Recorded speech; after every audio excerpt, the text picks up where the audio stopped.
From yesterday's Upanishad, Hmm. I have this question on you were telling about two kinds of swabhav, Hmm. like Trigunatit Hmm. and one before that. Hmm. And when I was thinking about that, again my usual question of Prakriti versus swabhav came. Hmm. I was trying to break it into syllables, but I thought better let me hear from you Hmm. or to see the two. See, in any journey, when we say journey, we immediately imagine that moving from point one to another. That is how we first think of going from somewhere to somewhere. That is journey. Now, materially, it is easy because when we perceive through senses, then it becomes clear that we have traveled some distance from point A to point B.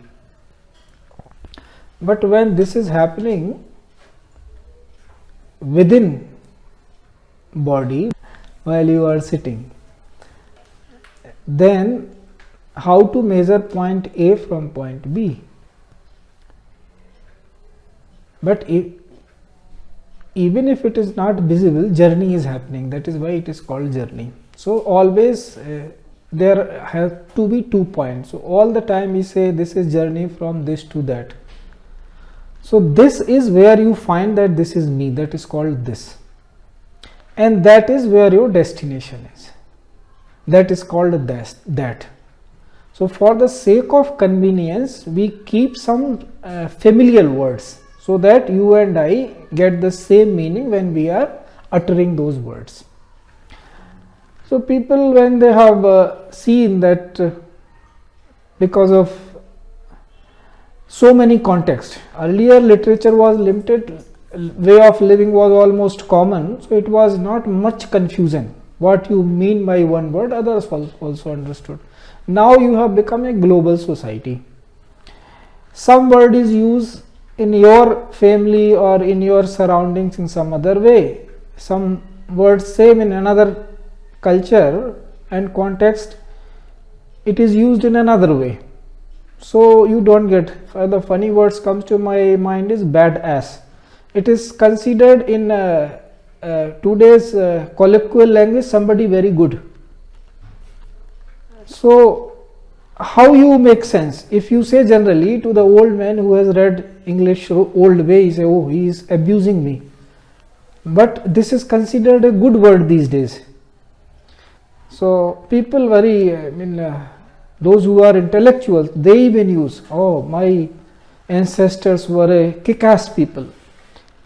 Means they were very good. So you have to understand the word's meaning, what it means in a context, because words are just carriers. They are trying to indicate something. So that is how we devise this and that. That you are this, where you find yourself, this is me, that is this. And where your destination is, that is that. So simple words mean spirituality ways, thou are that. Now Guru utters such words, he says, because he being realized, he told us, oh, thou are that. Okay. Now there are two things. We has reached to a Tragunatit Swabhava, from where he can see you as that. But you do not see yourself as that. You will still see yourself at this, because you are driven by Swabhav which has not crossed these Satraj Tam, three gunas. Crossing means what? Now you are not bothered by them. You are clear that these are the Satraj Tam, these are there, everything is made of this in whole creation, universe, and they are doing their journey within themselves. So when this knowledge comes into your experience, three kinds of tendencies are there. Prakasam cha pravrittim cha mohameo cha kevshava. Na dveshti pravrittim na kanchati nivrittim. So there are two things. That pravritti and nivritti. Pravritti means you get involved in it, nivritti means you have come out of it. So three kinds of things happen all the time in our body. What are those three kinds of things? Prakash. There will be a kind of enlightenment in your body. When you feel very good, very happy. And there is another condition, when you are involved. Pravritti in that sense means the same word is used in the sense of raj here, pravritti. So words have a very different contextual meaning.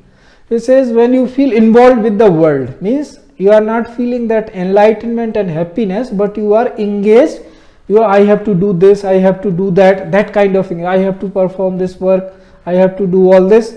So you are engaged with the visible world.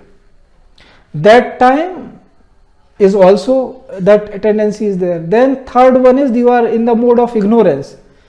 You are in a kind of inertia, you don't want to see, and seeing everything negative. So all these things all human beings undergo. So he is saying that these who knows, the knowledgeable one knows that these three kinds of things happen on their own. So he is not trying to say that this is bad and that is good. None of these. These are happening on its own. I have nothing to do with these. I have to be above all this. So when some person, first I have to be and then one becomes. So that is the difference between this Swabhav and that Swabhav. Word is same. When you have gone beyond this, then that is called real Swabhav. Otherwise, this is Swabhav driven by your Prakriti, driven by these gunas, because Prakriti is nothing but the play of these three gunas. So whatever is there in existence, all including this knowledge which I am speaking to you, this is also driven by these three things. It is not above that, but you can be above that. By receiving this, you can transform. But this will still remain in the mode of all these three things. It is not possible to cross it, but you can cross. Everything else you are listening will be in this. So there we can, how to make it more simple. So there is this, we can, certain allegories we can devise, certain visualization, like when you are in the mode of ignorance. So you behave like a karta, that you are doer. Then there is a karma, what you are doing, and there is a kriya.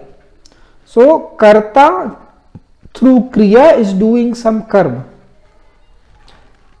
So that karma, when it becomes a karya. Now the karya, these words you have to understand them properly. What is karya? There is a difference. Karya means the work which has already been done. That means like this is your Ashtadha Prakriti, 8 kinds of things you are. You are made of these Panchbhutas plus mind, ego and intelligence. These three things are, 5 plus these 3. 5 you know na, earth, water, fire, air, all these Panchbhutas plus 3. You know that. So you are made of that is called Karya. That is already there. It has already happened.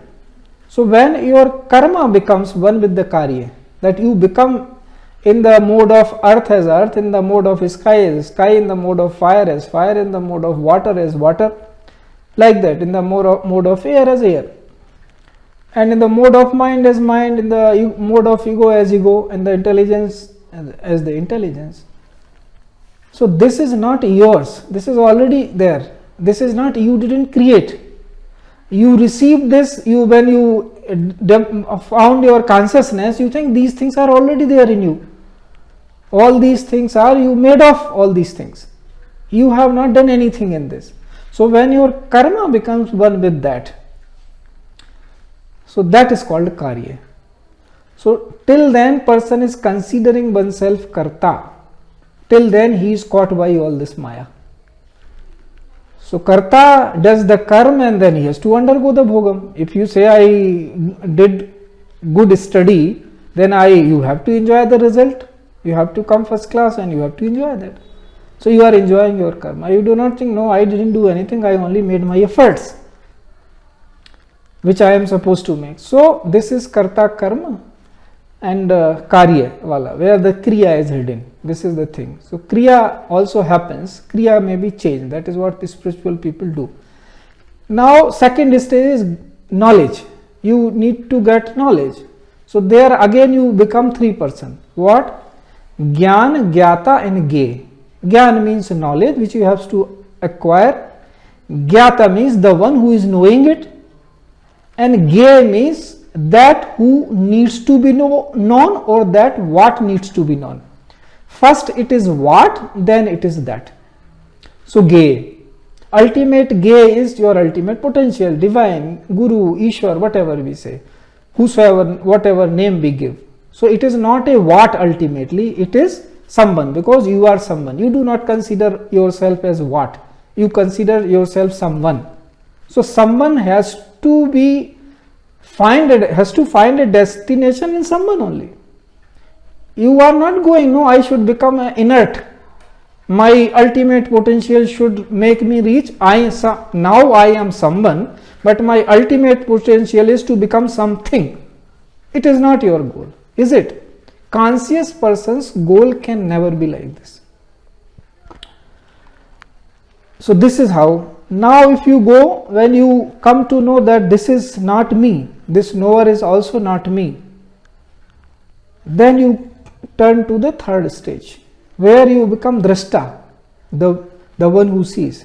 So drashta, drishti and drash. So until this stage as a karta stage, till then that you will be driven by the swabhava, which is driven by nature, prakriti. So there prakriti and swabhava, they become one. But with effort, somebody is trying to go towards the mode of sattvic, somebody is going from tamasic to rajasic, somebody rajasic to sattvic. They keep making efforts, whatever they feel like that I should do like this, how they are visualizing themselves that my journey should be like this. So this is how it is, that if you go beyond these gunas, trigunas, then the swabhava is, that is Ishwariya swabhava, that is same for all. Because there, being oneness, anything can be transformed into another. Your karuna can be transformed into love, your love can be transformed into karuna, kripa, anything. Because there, like you have reached to a stage where one thing is there only, you can do anything with that.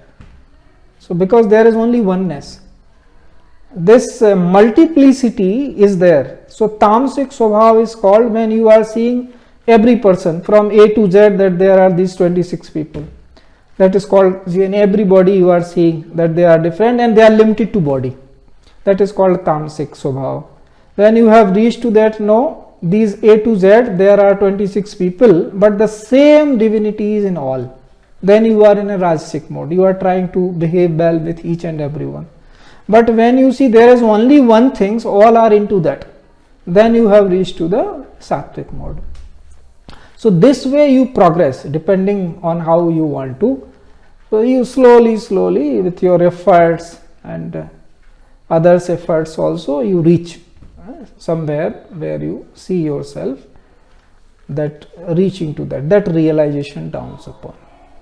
So this clarity is very important, and it begins with your happiness.